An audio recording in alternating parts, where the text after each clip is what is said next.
Bismillah, alhamdulillah, wassalatu wassalamu ala rasulillah, la nabiyya ba'dahu, amma ba'd.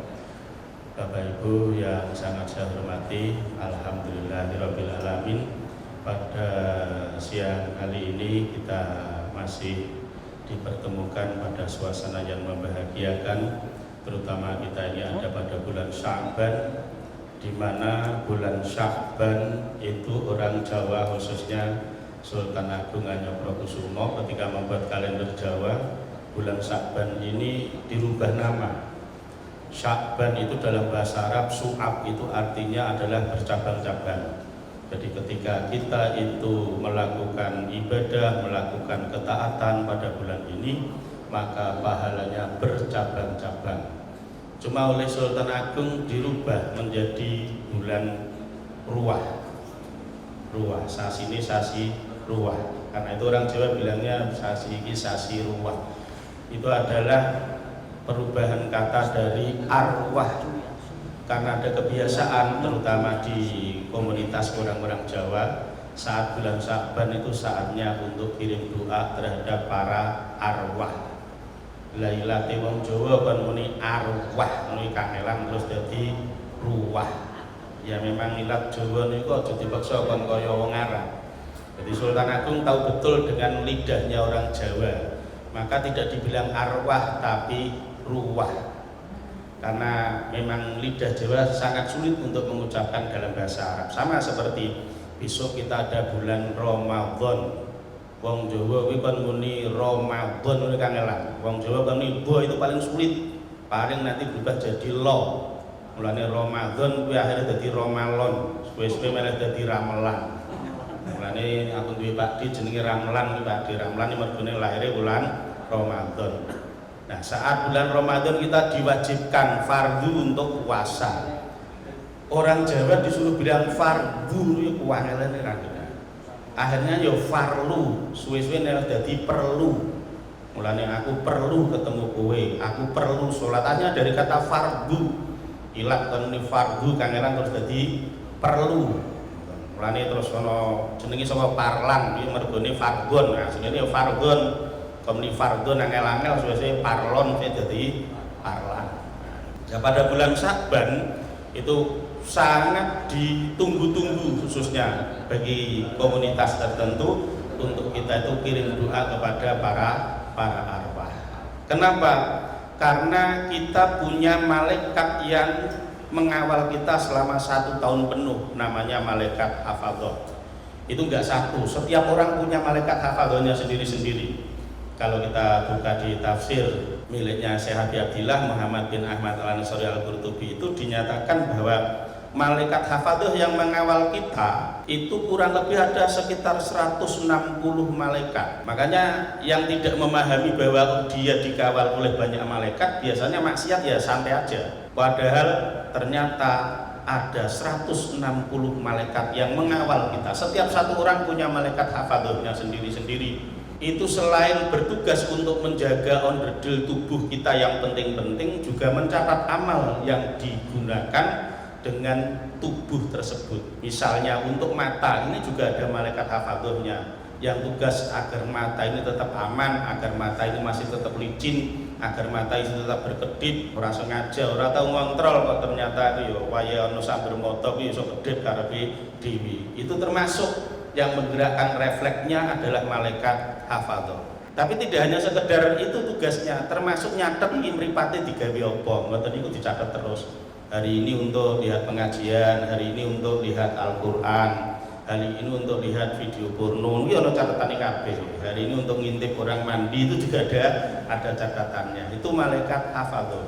Sampai seluruh berdil kita, jantung, paru-paru, liver, ginjal, semuanya ada malaikat hafadzahnya. Dan jangan lupa, itu bertugas tidak hanya menjaga keselamatan dari anggota tubuh kita, juga mencatat amal-amal kita. Mulane wong Jawa kuno biyen eling-eleke sing hati-hati, aja nglangak. Engko sing ngomong kuwe ndak nglinguk. Siapa? Yaitu malaikat hafadzah yang menjaga kita. Jadi kita itu ada malaikat hafadzahnya. Malaikat hafadzah itu diganti setahun sekali. yaitu setiap pada pertengahan bulan Sya'ban. Makanya kita mengenal ada nisfu Sya'ban, itu pergantian. Jadi malaikat hafadzah yang menjaga kita berarti kemarin sudah diganti. Ini tugasnya sampai setahun yang akan datang. Karena itu sebisa mungkin pada bulan-bulan Sya'ban menjelang pelaporan kegiatan kita untuk setahun ke depan atau setahun yang lalu, kita buat sebaik mungkin. Di antaranya, kalau kita itu ingin baik dan dirindukan oleh surga, Nabi Muhammad SAW menyatakan agar kita itu jadi orang yang baik dengan bahasa yang sangat simpel. Nabi menyatakan, kun mahbuban walatakun muhibban. Kunono sapa sira iku mahbuban, orang yang dicintai. Walatakun lan ojo ono sapa sira iku muhibban, pecinta. Nabi pesannya kan cukup aneh. Jadilah kamu orang yang dicintai, jangan jadi pecinta. Kenapa bisa demikian? Karena kalau sesuatu itu dicintai, orang itu dicintai, pasti dia yang terbaik. Dokter yang paling dicintai oleh pasien biasanya ya yang terbaik, dipilih oleh banyak pasien. Istri, dulu kita pilih istri karena apa? Kenapa itu kita pilih sebagai istri? Karena dia adalah bagi kita wanita yang terbaik. Bahkan mobil itu yang dibeli juga yang dipilih ya mesti yang terbaik. Motor kenapa kamu pilih? Itu karena yang terbaik, mahbuban. Jadi yang dipilih, yang dicintai itu biasanya memang asli baik. Ya gitu. Dosen yang dipilih ya yang terbaik. Murid yang dipilih yang terbaik. Tapi Nabi pesen walatakun muhibban. Walatakun lan ojo ono sapa sira iku muhibban, pecinta. Kenapa? Pecinta itu rata-rata satu tidak tahu diri, yang kedua itu egois. Ya, pecinta yang memang biasa. Pecinta wong seneng kan yo bebas to sak karepe dhewe. Wong seneng kuwi jarine larang regani. Padahal sing disenengi wedi. Lah mergone napa? Lah wonge welik sing disenengi ayu banget. Ya dadi akhirnya ya sing disenengi ki sing wedi. Pecinta, orang cinta kan sak seneng itu, arep milih sapa ya terserah. Mulane kula jenengan sedaya niku ya termasuk nak jadi pecinta ya silahkan aja. Pecinta, tapi harus siap-siap. Karena pecinta itu ciri khasnya nomor satu adalah tidak tahu diri, yang kedua adalah egois. Iya, biasanya gitu. Pecinta sepeda itu nak nyepeda nganti ngenteki dalan. Ya biasanya ya nggak tahu diri. Rumangsane iki dalane dhewe damyak-damyak gitu. Ya biasanya ya egois, dipek karepe dhewe ya gitu. Jangan pecinta ya seperti itu. Orang tua itu rata-rata adalah pecinta terhadap anak-anaknya. Makanya biasanya kayak gitu. Ora kita anake bodho ngono kuwi ya dilokke bodho sing ngamuk ya wong tuane ora trimo. Wah anakku pinter ya karena pecinta. Karena pecinta dia nggak pernah melihat secara objektif, pasti egois sesuai dengan ukurannya dirinya sendiri. Pecinta ya gitu. Saya lihat pecinta burung juga ngono apa. Pecinta manuk ngoten niku ya Allah Gusti luar biasa. Nggih pecinta. Burung adus niku lho manuke wis didusi. Burung sarapan manuke ya wis dipakani. Omahe kotor wegah nyapu, tapi kurungan manuk wis disosoki. Ya ngoten.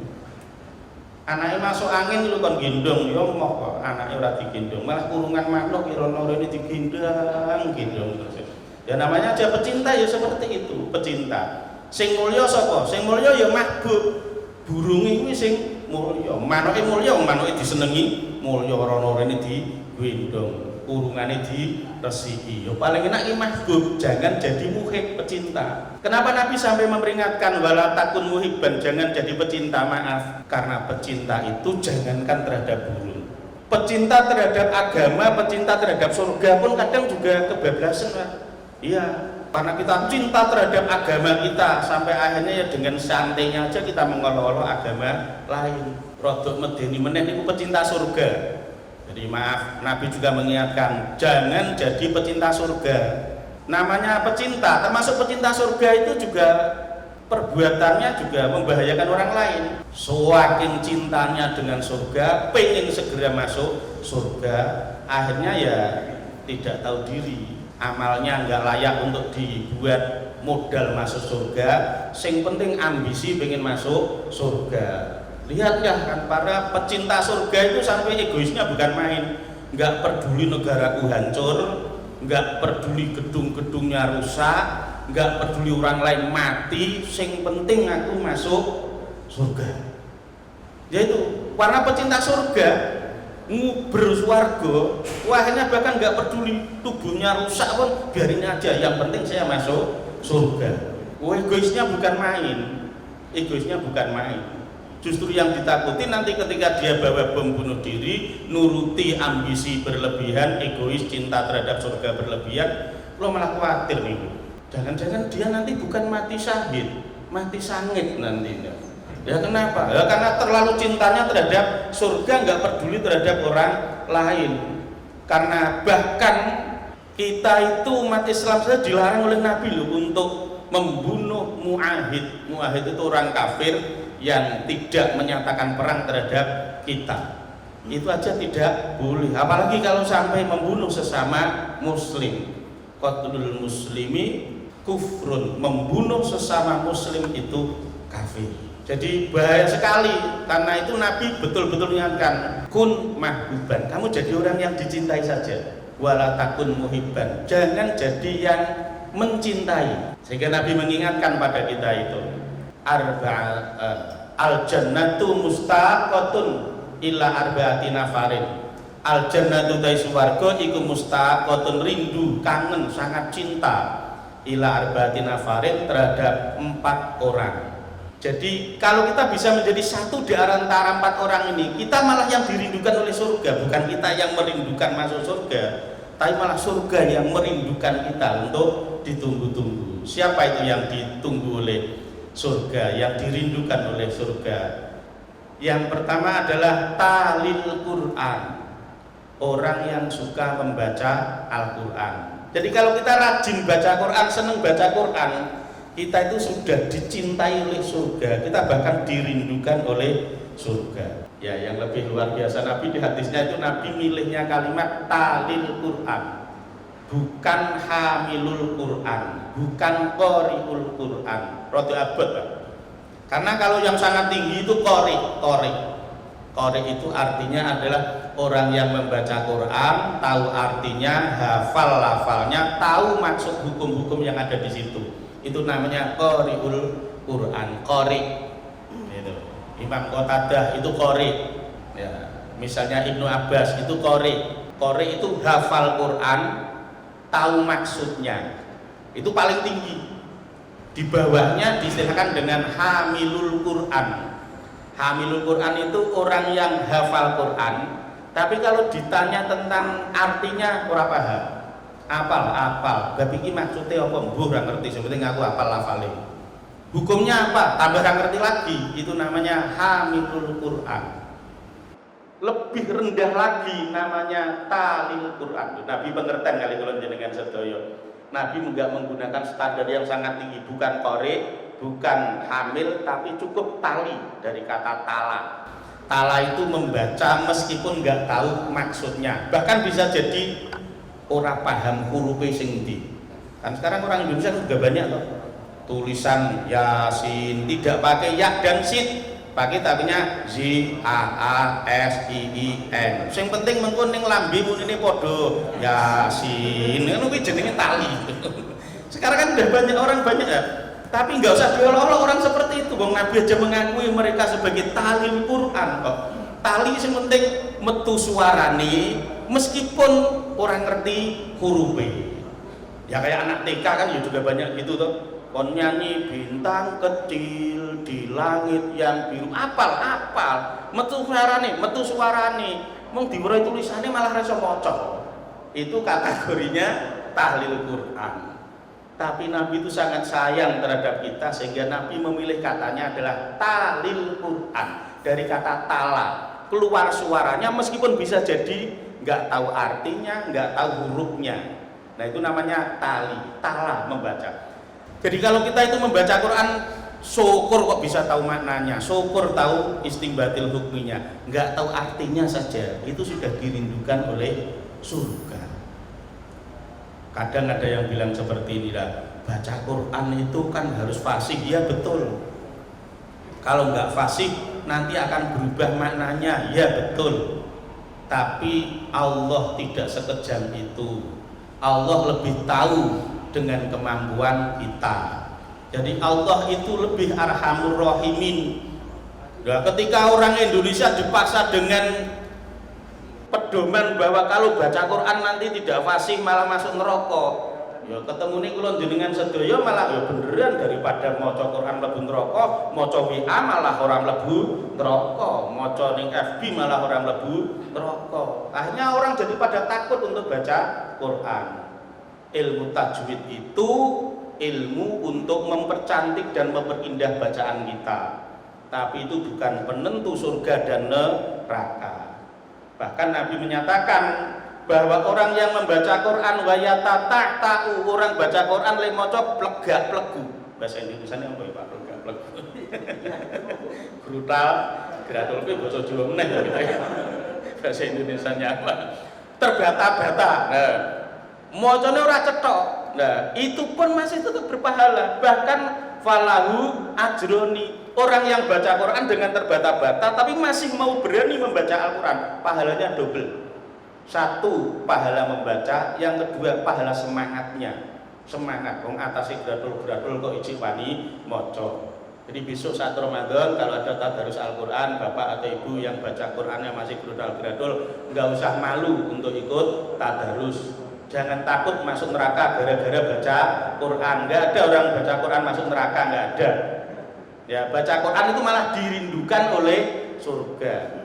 Ya mong jenengan pangerten dhewe, mbok menawa macane cek gradul, sing penting kok aja melu nyekel mic ngono bae.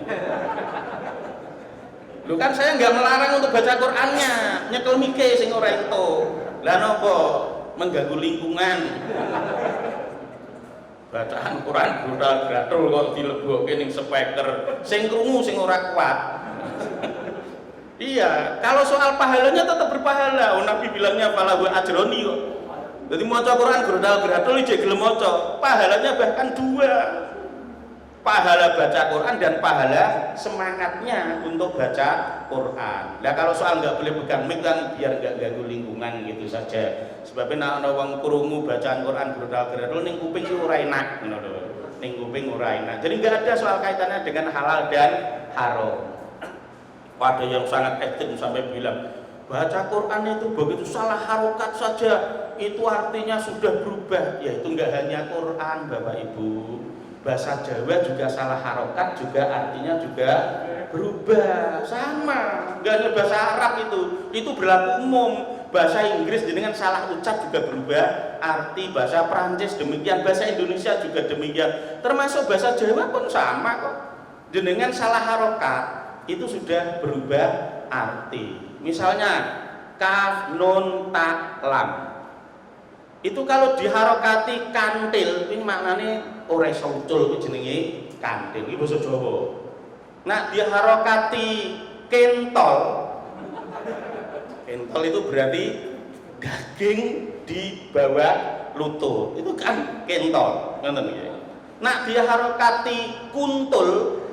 Kuntul kuwi manuk blekok, enggak nggih, niku narani kuntul.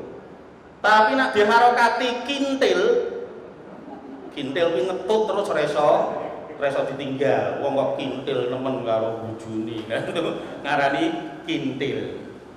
Nah diharokati kontal, kontal itu lembang terlempar. Dengan naik mobil direm mendadak dengan kontal. Nah diharokati kentul-kentul gitu meneh kok artine. Sing liyane rasa digoleki wis. Padahal hurufnya sama, kaf nun ta lam, beda harokat juga akan beda arti. Itu enggak hanya bahasa Arab, enggak hanya Quran, bahasa apapun. Jadi berilah semangat orang Islam agar mau baca Quran. Jangan takut-takuti mereka untuk baca Quran. Karena orang yang rajin baca Quran itu dirindukan oleh surga. Syukur kok fasih, syukur tahu artinya, syukur tahu tafsirnya. Tapi sampai asal metu suarane gitu aja, itu saja sudah dirindukan oleh surga. Yang kedua yang dirindukan oleh surga adalah wahafidul lisan. orang-orang yang bisa menjaga mulutnya, hafidul lisan, karena mulut ini luar biasa. Meskipun tidak terbuat dari baja, tapi tajamnya malah melebihi baja. Iya. Meskipun tidak ada bisanya, tapi bahayanya melebihi racun. Ini adalah lidah. Dawane ora 20 cm tapi bahayane temenanan. Hafidul lisan. Tapi alhamdulillah saya yakin dengan bisa menjaga lisan ya. Wong sakniki zaman sakniki alhamdulillah wis ora ana wong nduneki nganggo cangkem, wis ora ana. Wis ora ana wong misuh-misuh nganggo lisan. Sudah nggak ada orang yang mengolok-olok orang lain dengan lisan. Sekarang ganti, ngolok-ngoloknya pakainya jempol sekarang. Jadi mungkin maaf itu kalau teksnya hadis tetap hafidul lisan. Tapi kalau dengan bahasa milenial ya hafidul ibham, yang bisa menjaga jempol. Mergo saiki nak misuh-misuh wis ora nganggo cangkem, nganggone jempol. Nah itu jempolnya sering gawe misuh-misuh. Kenapa kita diingatkan hafidul lisan? Sekarang hafidul ibham. Atau jangan-jangan sekarang sudah kiamat ya? Menjelang kiamat. Kan katanya untuk hari kiamat besok yang ngomong kan tidak mulut. Tangannya yang ngomong, kakinya yang ngomong. Sekarang juga sudah banyak. Sekarang yang ngomong kan tangannya kan ya? Tangannya yang ngomong. Kalau dulu ada orang itu masuk penjara gara-gara salah lisan, kalau sekarang katanya salah nutulkan jempol itu gara-garanya itu. Jadi wahafidul ibham. Jadi Bapak Ibu hati-hati dengan mulut kita, hati-hati dengan jempol kita. Kenapa? Kalau kita tidak pandai-pandai menjaganya, itu tidak hanya di akhirat, di dunia pun sangat membahayakan. Karena itu orang-orang yang bisa menjaga lisannya sampai sudah dirindukan oleh surga, karena nggak semua orang bisa menjaganya. Kaitannya dengan lisan, kaitannya dengan ibham, ini luar biasa. Sampai dikaitkan dengan keimanan seseorang, itu kaitannya dengan lisan. Sampai Nabi itu di hadis yang lain menyatakan, laisal mu'minu bila'anin wala bita'anin. Laisa ora ana sapa al mukminu wong mukmin iku bila'anin tukang misuh-misuh. Kalau dibalik artinya wong tukang misuh-misuh berarti perlu ditanyakan, itu mukmin tenan napa ora? Paham misuh-misuh ya? Misuh-misuh ya misuh-misuh. Misuh-misuh itu. Lain Pak, mencaci maki itu kalau dalam bahasa Arab to'an, memisuh-misuh piye ya? Misuh-misuh itu menyamakan manusia dengan yang bukan manusia, itu jenenge misuh. Nah, sing rada payu yo kewan siji tok sing tak tumeni aja. Awet mulai Surabaya tekan Jakarta, awet Jawa tekan Kalimantan, sing gawe misuh yo kewan kuwi tok. Padahal kewan liyane yo sak pirang-pirang. Ora tau ketemu kula ana wong misuh-misuh, oh temu kowe ya, ngono ora ono. Padahal temu yo kewan weli, manggone yo nggon panggonan sing weli to. Ngono ki ora payu. Sing payu kewan siji niku tok. Dadi termasuk wong ora kreatif. Wong misuh kira kreatif, mosok misuh kok kembar. Waduh.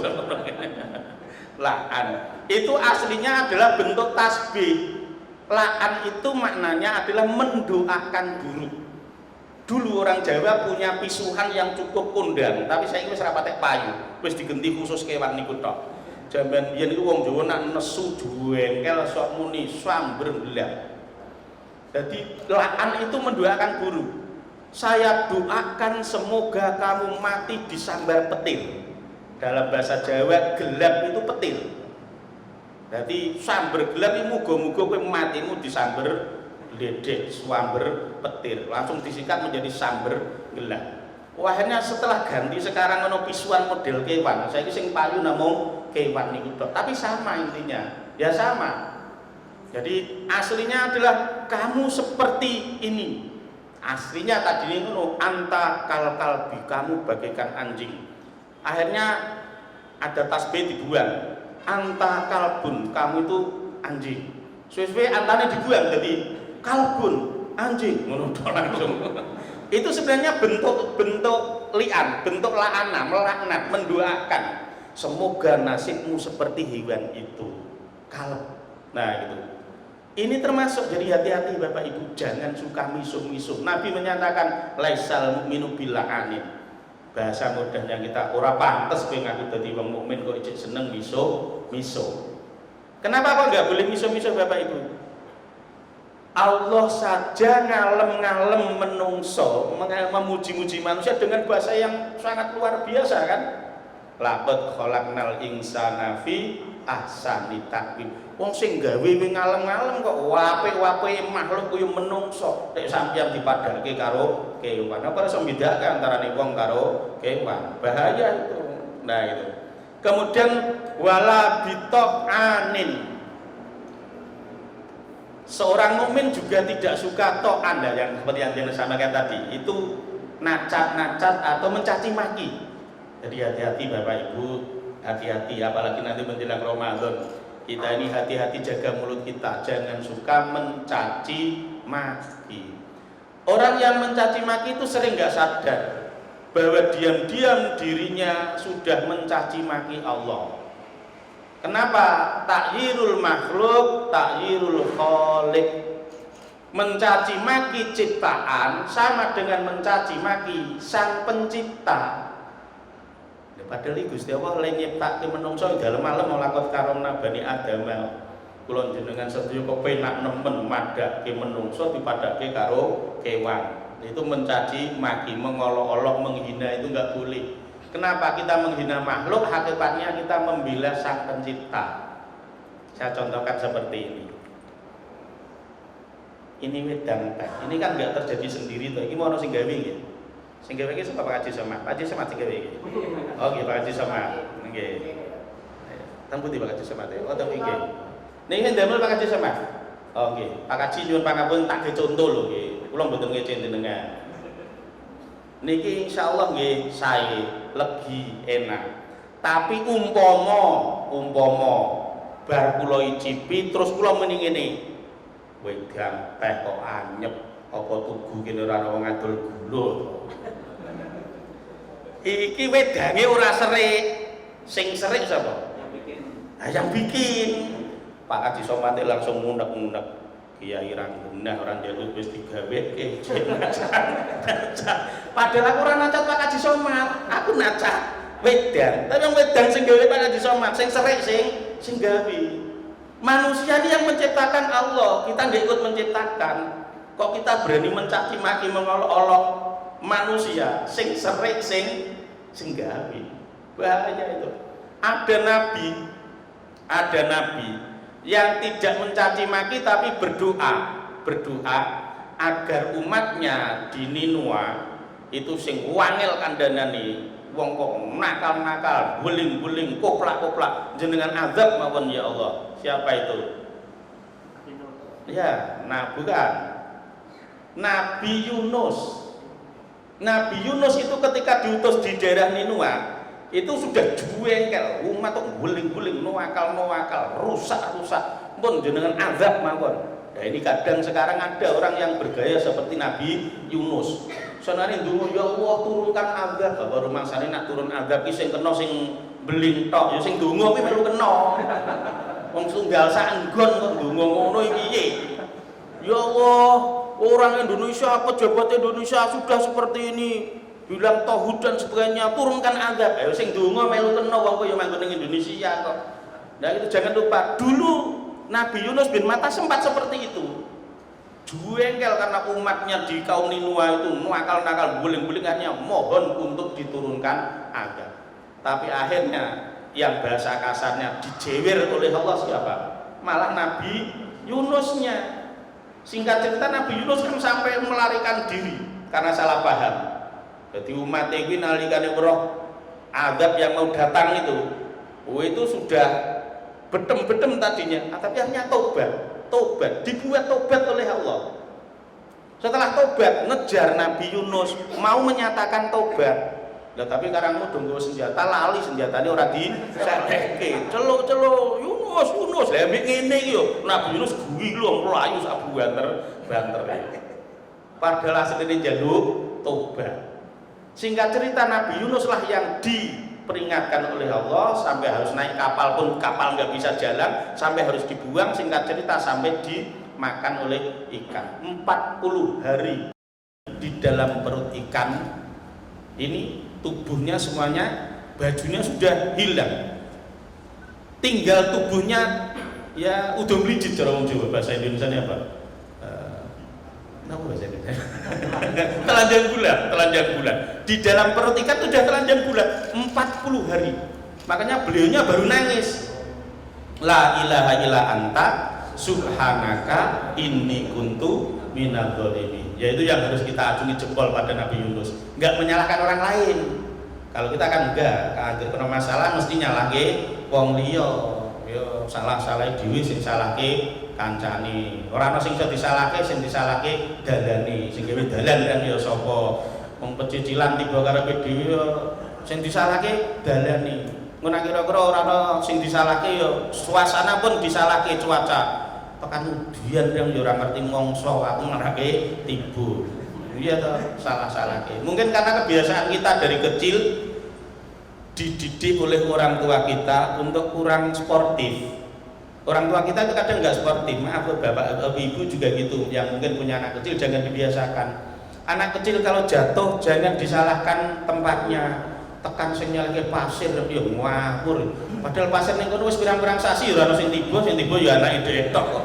Sing disalahke pasire. Engko sing disalahke RT-ne, sing disalahke pemerintahe. Kurang lega sing disalahke udane. Kok nek udan lho anake tiba sing disalahke kodoke.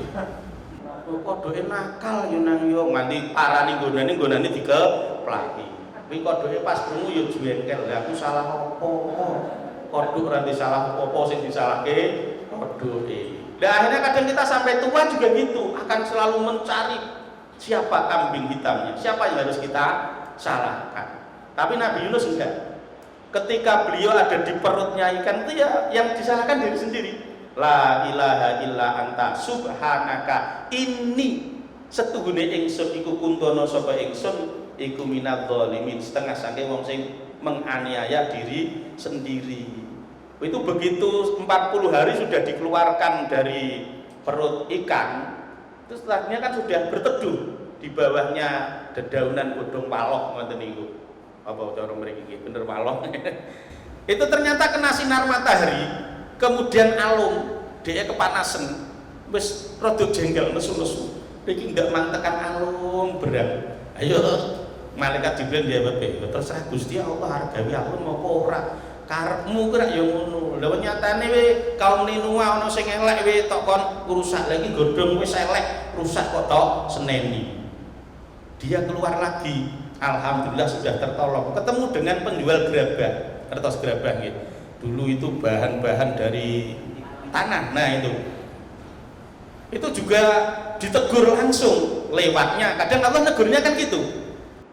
Kenapa? Lihat gerabah-gerabah itu ada banyak gerabah yang bagus-bagus, tapi ada gerabah sing wis bocor, gerabah sing borot, bahkan pecah separuh.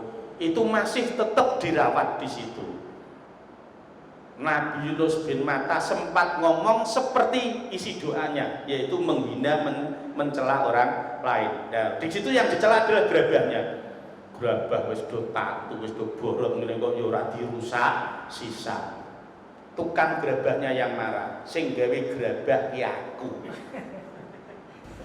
sing gawe ora pengen ngrusak kok kowe sing ora gawe melu pengen ngrusak. Malaikat Jibril datang, cara bahasa kene wi rungokke wi yang buat gerabah aja ketika gerabahnya yang jelek-jelek diolok-olok aja marah kok, apalagi Allah sang pencipta alam semesta. Kalau kamu lihat makhluknya Allah, ada yang salah, ada yang buruk, ada yang jahat, nggak usah kamu olok-olok, nggak usah kamu hina. Pembuat gerabah aja gerabahnya yang jelek kalau diolok-olok juga marah, apalagi Allah yang menciptakan manusia. Jangan pernah kamu mengolok-olok sesama manusia. Dileke. Karena itu hafidul lisan, jogo lisane kula jenengan sedaya. Yang ketiga, yang dirindukan oleh surga adalah wa mut'imul ji'an, orang yang memberi makan orang yang kelaparan. Nabi pun memilihnya kalimatnya sangat tepat, bukan wa mut'imul fuqara. Nah aweh mangan wong fakir rada kangelan, Pak.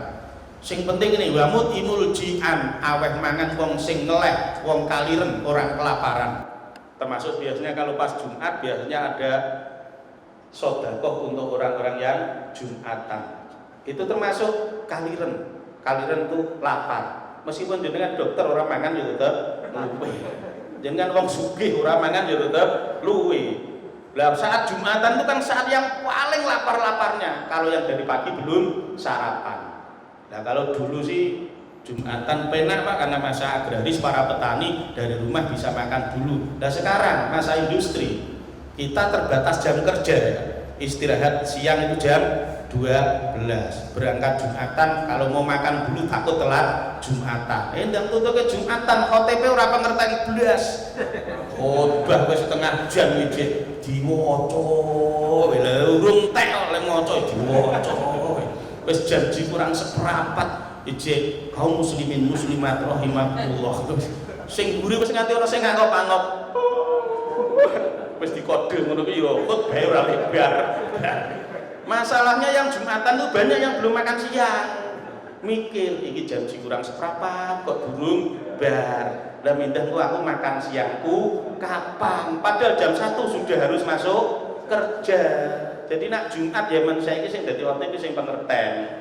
Khotbah iki maksimal seperempat jam bae, aja nganti tekan setengah jam. Mesake lho Jumatan petenge serak kluru. Lah itu sekarang ben ora do mikir warung kaya Jumatan, buatkan sedekah itu mutimul jian. Wong sugih ya tetap lapar. Seandainya Nabi menggunakan kalimat wa mutimul fuqara, waduh angel kula jenengan sedaya. Saiki golek wong fakir niku tambah angel. Diarani fakir motore telu kok piye. Raki pun wayah BLT melu antri. Tapi ning omah motore telu tekan papat ya diarani fuqara juga enggak layak. Maka Nabi kok yo shipment. Luar biasa. Milih kalimatnya kok wa mutimul jian. Termasuk kalau Ramadan besok biasanya ini ada acara apa? Menjelang berbuka, ada takjil, memberi makan dipercepat. Dari kata ajala yu'ajilu ta'jilan, mempercepat berbuka. Karena itu kan kita kan diingatkan oleh Nabi, idza wudi al asya'u wa uqimatis sholatu fabda bil asya'i. Idza wudi dalam menalakan wis diselehake, wis dipersiapkan apa al-asya'u makan malam wa uqimat lan usdin iqamati apa as-sholatu sholat maghrib maksudnya fabda mongko ngawidan sapa sira bil asya'i kelawan makan malam. Jadi Nabi itu sangat manusiawi. Nabi tahu orang puasa itu pasti lapar, enggak peduli dia miskin apa kaya. Kalau miskin rada lumayan wis biasa latihan ora mangan. Ya sing sugih iki malah tambah kelaparan kan. Wong kelino biasa makan. Nabi manusiawi sekali. Kalau makan malam sudah tersajikan dan ada iqamat sholat, maka dahulukan makan. Gampangnya ngeten cara wong Jawa. Yen wayah poso-poso, wong poso kuwi ngeleh kabeh, wong ngeleh kuwi sing dipikir ora sholat, sing dipikir kuwi mangan. Mulane manganon dhisik tapi ambek kilingan arep sholat daripada kowe sholat kilingan arep mangan. Ngono. Mulane Nabi pengerten wong puasa itu pasti lapar. Maka lebih baik kamu makan dulu ingat mau sholat daripada sholat ingat mau makan. Coba dengan orang bukan misi. Begitu Allah Akbar ngene kira ya kilingan iki engko men lawe ora. Sampai harus kilingan. Nah gitu. Karena itu mulai makan dulu, malah makan dulu. Nabi mengajarkan makan dulu. Nah, sama kebiasaan ini kalau di Arab sana itu terutama di Madinah. Budaya untuk makan lebih dulu boleh jenengan lihat. Kalau di Masjidil Haram saya belum lihat, mungkin saya kurang teliti. Tapi kalau di Masjid Nabawi kita sering lihat. Setiap hari Senin dan Kamis atau pada saat-saat ada disunahkan untuk puasa sunnah, di Masjid Nabawi itu ada orang gelar plastik panjang. Di situ komplit ada roti, ada mayones, ada ada teh, ada kurma, komplit panjang. Itu diberikan gratis cuma-cuma. Dan jenengan besok kalau pas haji atau umroh, kalau pas lihat seperti itu silahkan untuk bergabung, boleh. Tapi yo sing pengerten, ngenteni pun habis maghrib. Ono sing ora ngerti melu linggih angger mangan. Wis kancane ora do mangan, mangan. Dikira nek makan gratis. Iya itu makan gratis. Tapi itu disediakan untuk orang yang mau berbuka puasa.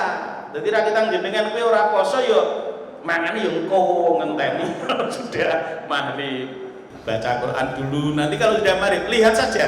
Nanti begitu maghrib itu mereka makan dulu, enggak sholat maghrib dulu, makan dulu. Bahkan dari ketakmirannya masjid dikasih waktu cukup lama, kurang lebih 20 menit baru diqomati. Itu maksudnya memberi kesempatan yang pada puasa agar berbuka puasa dulu. Itu saja puasa sunnah, apalagi kalau puasanya wajib. Jadi kasih kesempatan mereka untuk makan malam, untuk berbuka puasa. Nah gitu. Karena itu kalau di pesantren saya, di pesantren kami itu santrinya saya peseni, meskipun sudah adzan, sekarang adzan itu dari TV, dari radio bisa kok. Ya kasih waktu sekitar 20 menit agar mereka makan berbuka puasa. Setelah itu ya biasa diadani biasa. Kemudian orang salawatan suwe-suwe langsung diqomati. Orang sudah tahu kok. Jadi makannya itu didahulukan. Ya mung jenengan mandang ngerti hadisku ya aja terus ngepenake. Segorong piring, ije pola sak mangkok, ije es teh sak gelas, udut urung meler ayo kesuwen kadung isak.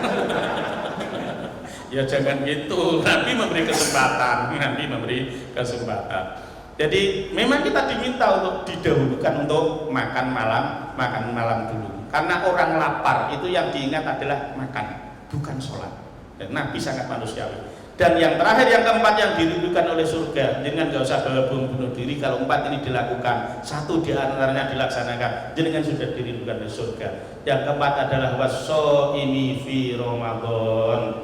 Asal besok saat Ramadan jenengan muni purun poso, sudah dirindukan oleh surga. 4 orang ini, kalau kita jadi 1 di antaranya, apalagi kalau keempat-empatnya kita lakukan, kita sudah sangat dirindukan oleh surga. Tapi kalau saya melihat wajah-wajah jenengan kalau sudah merindukan untuk makan siang ini ya. Karena itu semoga bermanfaat. Amin Allahumma amin. Bismillahirrahmanirrahim. Allahumma sholli ala sayyidina Muhammadin nuril dzati wa sirris sarifi sairil asma'i wa sifat wa ala alihi wa sahbihi wa barik wa salim. Allahumma sholli ala sayyidina Muhammadin sholatan tadfa'u biha anna at-ta'ana wa ta'una ya man idza arada syai'an ayyanul lahu kun fayakun ya ghani ya hamid ya muti ya mu'id ya rahim ya wadud aghdina bihalalika haramika wa bi fadlika man siwaka wa bi taatika ma'siyatika aghdina bil ilmi wa zayyinna bil hilmi wa akrimna bit taqwa wa jamilna bil afiyah Rabbana innaka jami'un nasir ya bila raiba fi Allah la yukhliful mi'ad ya muhawwilal ahwal hawil ahwalana ila ahsanil ahwal bahakada ma syi'ta ila ma basatta taqabbal du'ana ya rabbal alamin taqabbalallahu minna wa minkum taqabbal ya karim aku qali hadza wa la minkum assalamualaikum warahmatullahi wabarakatuh.